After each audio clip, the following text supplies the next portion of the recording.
The 19th most common question asked by the non-Muslim is that if we study most of the religions, they teach us to do good things, not to rob, not to cheat, not to rape. So if all the religions teach good things, why should a person only follow Islam? It's a very good question. That if we analyze, most of the religions speak good things, basically. So why follow Islam? The reply to this question is, I do agree, most of the religions speak good things, basically. But the difference in Islam is, Islam shows you a way how to achieve the state of goodness. For example, all the religions say you should not rob. Hinduism says you should not rob. Christianity says that. Islam says the same. So what's the difference between Islam and the other religions? The difference is Islam shows you a way to achieve a state in which people will not rob. Islam has a system of zakat.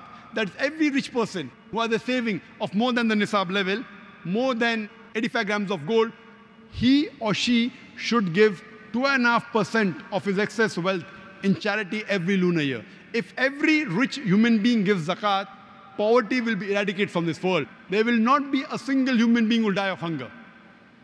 After this, the glorious Quran says in Surah Ma'idah, chapter number 5, verse number 38, as to the thief, be it a man or a woman, chop off his or her hands as a punishment from Allah subhanahu wa ta'ala. Chopping off the hands in this age of science and technology, in this 21st century, Islam is a barbaric religion. It's a ruthless way of life. I'm asking a question. That today, America happens to be one of the most advanced countries in the world. But do you know, it is the country which has one of the highest rates of theft and robbery.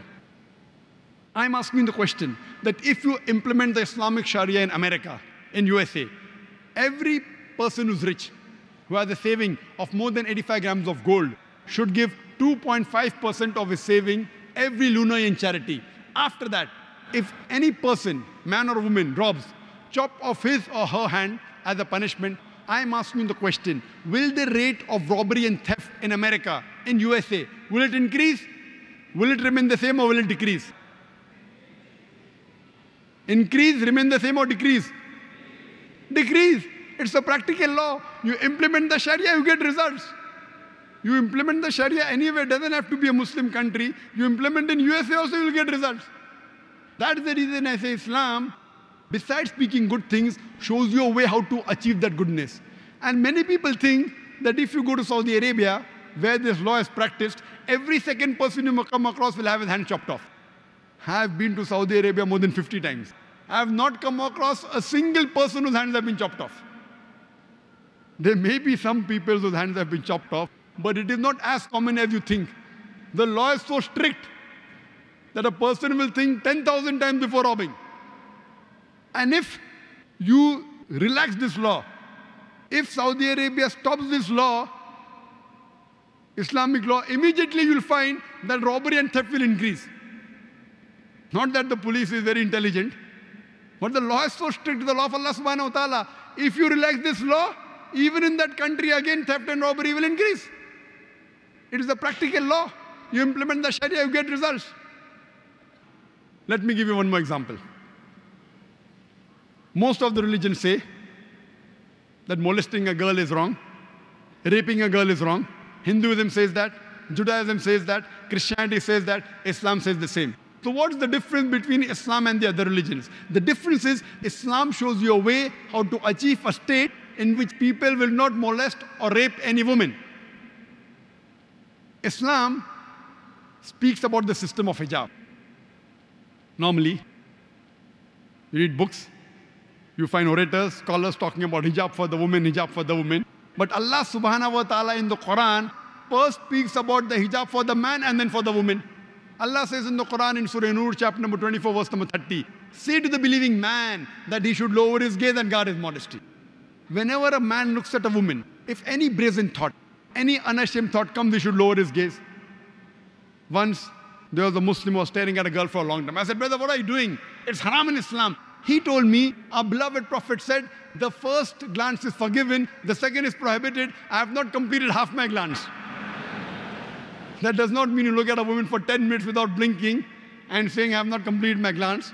What the Prophet meant was, if you unintentionally look at a woman, don't look at her again to feast on her beauty. The next verse speaks about the hijab for the woman. Allah says in the Quran in Surah Nur, chapter number 24, verse number 31, say to the believing woman that she should lower her gaze and guard her modesty, and display not her beauty except what appears ordinary of, and draw a head covering over her bosom, and display not her beauty except to her husband, her father, her son, and a list of mahram, the close relatives who she can't marry is given. The basic criteria for hijab as far as the extent is concerned is that for the woman, the complete body should be covered. The only part that can be seen are the face and the hands up to the wrist. And it's mentioned in the Quran, in Surah Ahzab, chapter number 33, verse number 59. Allah subhanahu wa ta'ala says, O Prophet, tell your wives and your daughters and the believing women that when they go abroad, they should put on the jilbab, they should put on the cloak so that they shall be recognized and they will be prevented from being molested. Quran says, when the believing women, when they go abroad, they should put on the jilbab, the cloak, so that they shall be recognized and will prevent them from being molested. For example, if there are two twin sisters who are very beautiful, who are equally beautiful, and if they are walking down the streets of Dubai, maybe Jumeirah, and one twin sister, she is wearing the Islamic hijab, complete body covered, except for the face and hands up to the wrist, and the second twin sister, she is wearing the Western clothes, mini skirt or shorts or with a low neck. And if both of them are walking down the streets of Jumeirah, and if round the corner there is a hooligan waiting to tease a girl, I am asking you a question, which girl will he tease? Will he tease the girl wearing the Islamic hijab, or will he tease the girl wearing the Western clothes, the mini skirts or short? Which girl will he tease? Which girl? The one wearing mini skirts or short? Quran rightly says that hijab has been prescribed to protect the woman, to prevent them from being molested. And after this, the Islamic Sharia says, if any man rapes a woman, capital punishment, death penalty. Non-Muslims say, capital punishment, death penalty in this age of science and technology? Islam is a barbaric religion. It's a merciless way of life. I ask these non-Muslims, and I say, that suppose, God forbid, someone rapes your mother, someone rapes your sister, and if the rapist is brought in front of you, what punishment will you give him? And believe me, 100%, all of them said, we will put him to death. If someone rapes your mother, you want to put him to death. Somebody rapes somebody else's mother, you say death penalty is a barbaric law. Why these double standards? Today, we look up to America as the most advanced country in the world. Do you know, according to statistics of USA, it is one of the countries which has the maximum rapes in the world. As I mentioned earlier, in 1990, according to FBI report, every day 1,756 cases of rape took place. If you see the other statistic, 1996, 6 years later, US Department of Justice, every day 2,713 cases of rape took place. Maybe the American got more bold.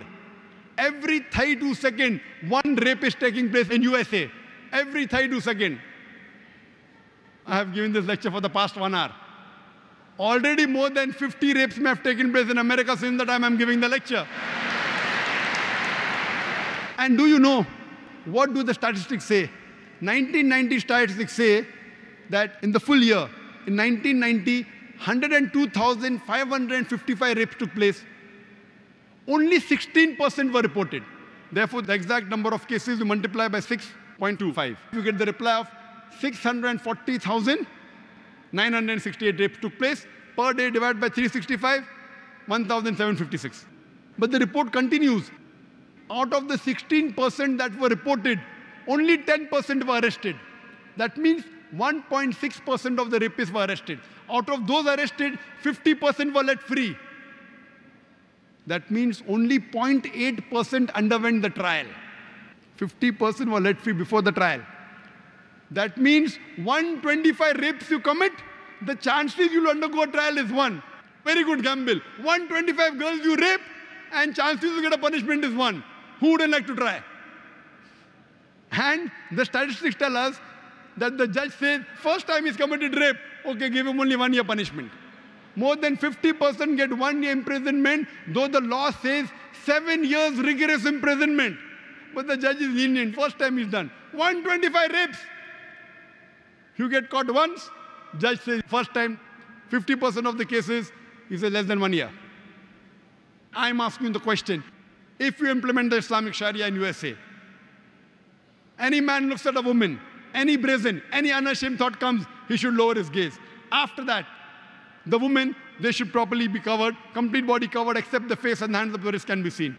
After that, if any man rapes a woman, capital punishment, death penalty. I'm asking the question, will the rate of rape in USA, will it increase? Will it remain the same or will it decrease? It will decrease. It's a practical law. You implement the Sharia and you get results. That's the reason one of the least rates of crime in any country in the world, it's in Saudi Arabia. Why? You implement the Sharia, you get results. That's the reason I say that Islam, besides speaking good things, it shows you a way how to achieve the good things. So the other religions are more theoretical. Islam is a practical religion. So practically, if you care for humanity, practically, if you really want the evil to be destroyed in this world, you have to accept Islam.